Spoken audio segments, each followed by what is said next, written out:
Olá, eu sou a Nix Sakamoto, apresentadora, e este é o Programa Charme.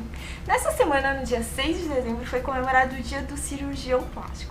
No programa de hoje, a gente recebe o Dr. Leonardo Aguiar, que é médico cirurgião plástico, e vai conversar com a gente sobre cirurgia plástica e as tendências nessa área. Dr. Leonardo, um prazer te receber aqui.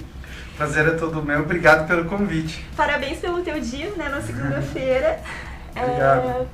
Não tem como a gente não lembrar, na semana que é comemorado o Dia do Cirurgião Plástico, de um dos maiores cirurgiões do mundo, né? O rei da cirurgia plástica, na minha opinião, o melhor cirurgião do mundo, que foi o Dr. Ivo Pitangui, né? E que você foi um aluno dele, né? Você fez escola do Dr. Ivo, né? Dr. Leonardo, eu queria que tu contasse um pouco dessa experiência e, assim, o que o Dr. Ivo transmitiu de mais importante para você. Obrigado, Nick, pela lembrança, né? É o que a gente fala, o Dr. Ivo Pitangui, ele, na verdade, ele adorava ser chamado de professor. Então, ele sempre... Nós tínhamos, na época, na escola, mais de 40 professores, mas só ele era o professor. E ele falava que ele adorava ensinar, adorava compartilhar os conhecimentos. E ele falava assim, que informação só se transforma em conhecimento quando é compartilhada. É que ele transcendeu a cirurgia plástica, né, Dr. Leonardo? Exatamente, ele foi além, ele foi muito mais do que um médico, um cirurgião.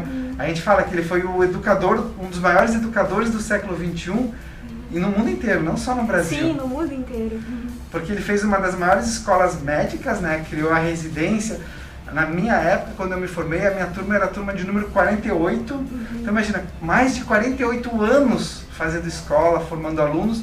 E o interessante era assim, metade da turma eram brasileiros e a outra metade eram estrangeiros. Pessoas... Tinha alunos de todo mundo que vinham ao Brasil para aprender fazer isso.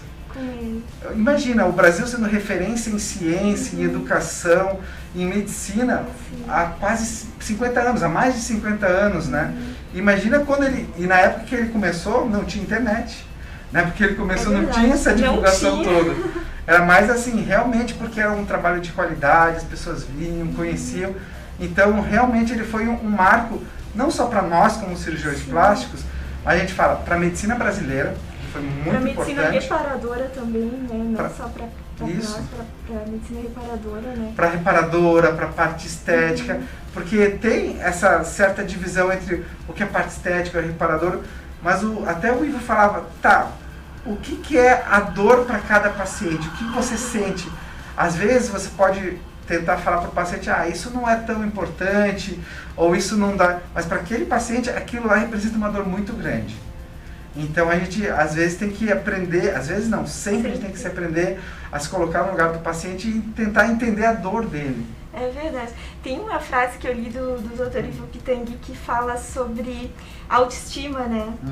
Eu acho que ele associava muito a cirurgia plástica à autoestima. E ele dizia que a autoestima era uma coisa mais profunda do que a gente podia imaginar, assim. Que a gente podia medir a autoestima não pelo que a gente vê, mas pelo que sente, pelo que o outro sente, né?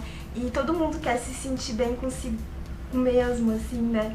Tu leva isso também para as tuas cirurgias? Bastante, porque eu acho que esse é o grande papel nosso como cirurgião plástico.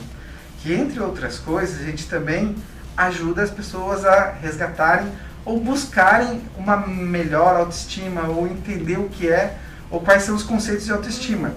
E é muito legal quando o médico, o Pitangui, fala que o cirurgião plástico é quase como um psiquiatra com bisturi na mão, que opera a alma das pessoas. Exatamente. Quando ele fala isso, ele dá a mensagem falando assim, não, peraí, o que você está fazendo não é só um ato. Não é só físico, né? Não é.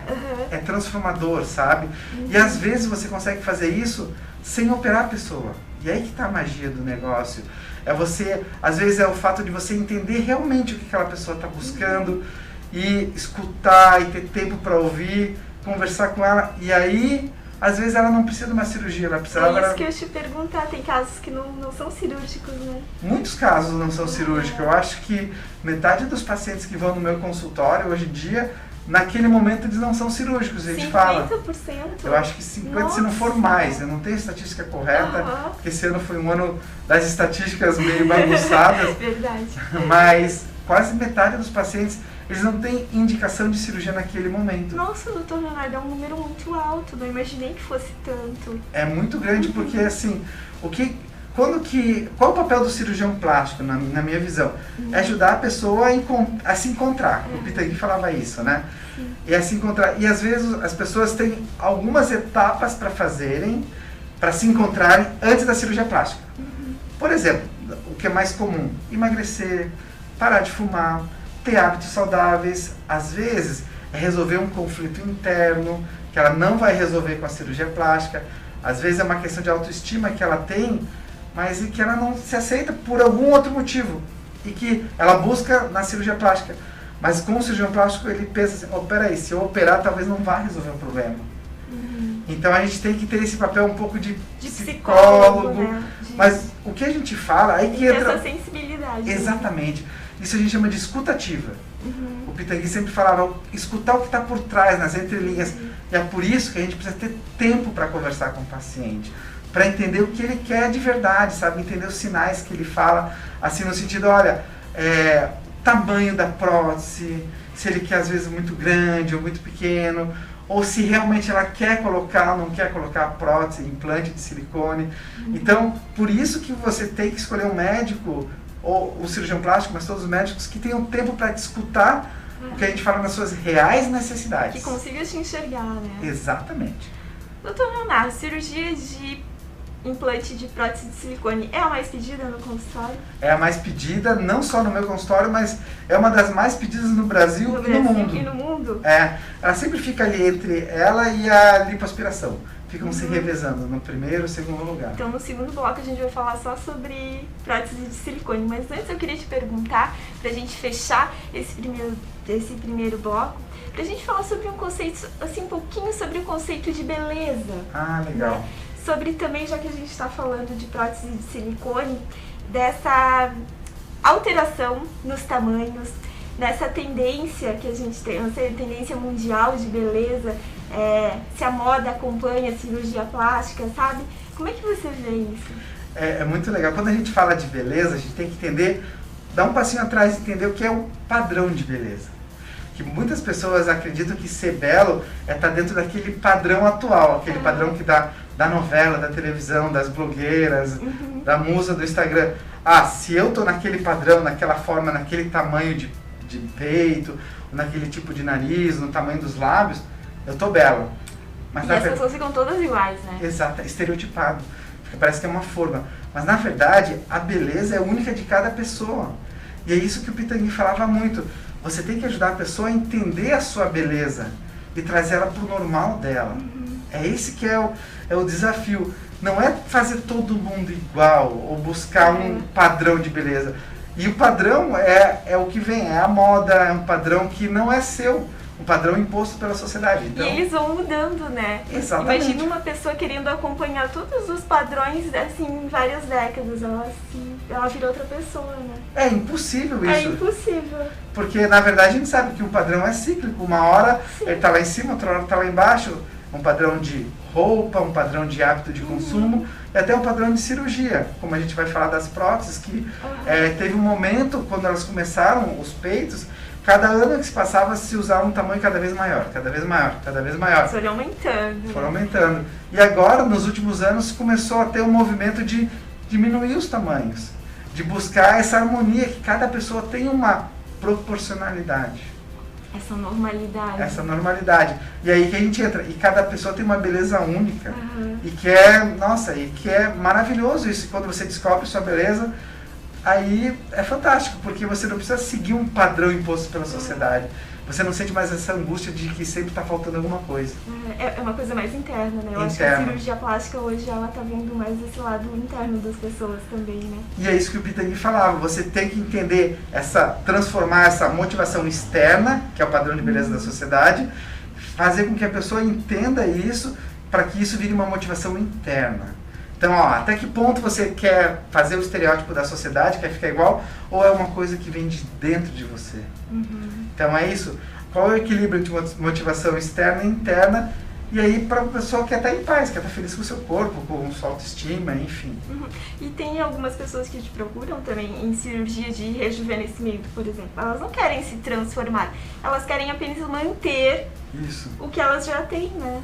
Ah, e tem bastante, não só em cirurgia. Elas não querem ficar diferente, elas querem meio que só parar um pouquinho o tempo. Né? O Pitangui falava assim, eu quero envelhecer com dignidade. Era Isso, esse termo. então é isso. Ele falava Exatamente. justamente isso. Eu não quero estar mais novo do que eu sou. Sim. Eu quero só ter o mesmo rosto que reflete a minha Isso. idade. E isso era Eu muito também legal. quero isso, envelhecer com dignidade. Eu adorei essa frase, doutor Leonardo. E era isso que ele falava, né? Ah, eu quero envelhecer com dignidade. E aí tem, claro, alguns tipos de tratamentos, como toxinas botulínicas, tipos de preenchimento, enfim, que ajudam as pessoas a envelhecerem com dignidade. Acho que esse é o ponto. Sim. É trazer para o normal, não ir para o além. Isso ajuda, assim, um determinado tempo, mas chega um momento também que vai precisar da cirurgia, né? Sim, sim. E uma cirurgia de rejuvenescimento bem feita, ela tem um resultado excelente, né? Então, o próprio Pitangui, ele foi um dos pais da cirurgia do rejuvenescimento facial, a cirurgia de face. Então, ele descobriu algumas técnicas, desenvolveu umas teorias e vieram pessoas do mundo inteiro, artistas famosos, assim, artistas de Hollywood, artistas italianos, europeus, operar o rosto com o professor Ivo Pitangui. Celebridades mundiais, Sim. quando não tinha internet, bem lembrado que você falou, né? Esse que é o ponto. Imagina, na década de 60, na década de 70, onde o Brasil não tinha essa relevância no mundo. E todas a maioria das estrelas de Hollywood Vinham operar com o professor Ivo Pitangui. No Rio de Janeiro, né? Isso é muito legal, porque daquela época a gente era referência. Então, eles falam que nessa época a gente tinha só 3 produtos finos de alta qualidade que a gente conseguia exportar. O primeiro era a Bossa Nova. Oi? Fala. A Bossa Nova era a cirurgia plástica do professor Ivo Pitangui e tinha um café especial de uma alta qualidade. Eram os produtos finos que o Brasil exportava naquele momento. Então era muito legal isso, você usar e entender que o professor Ivo Pitangui, na década de 60, ele colocou a medicina brasileira no topo da ciência mundial. Então, de produção científica, de fazer produção, pesquisa, artigos, fazia todo mundo publicar e faz até hoje. Então, é incrível a quantidade de artigos e trabalhos científicos publicados, é muito importante. E foram muitas técnicas também, né? Muitas técnicas desenvolvidas e né? muitas escolas, assim. Então, chegou um momento que vários chefes das escolas de residência no mundo inteiro foram alunos do Pitangui. Nos Estados Unidos, em vários países da América do Sul, vários países da Europa, na África, na Ásia.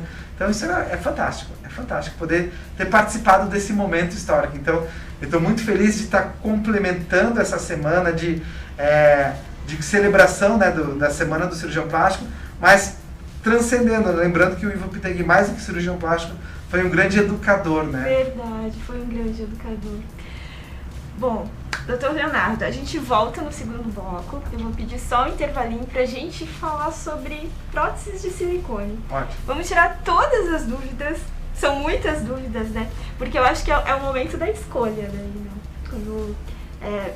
Quando vai, eu vou colocar prótese de silicone. Daí surgem vários pontos de interrogação, né? Daí a gente fala no segundo bloco sobre isso, pode ser? Pode, combinado. Até a próxima. Então tá. A gente vai para um breve intervalinho comercial, a gente já volta, não saia daí.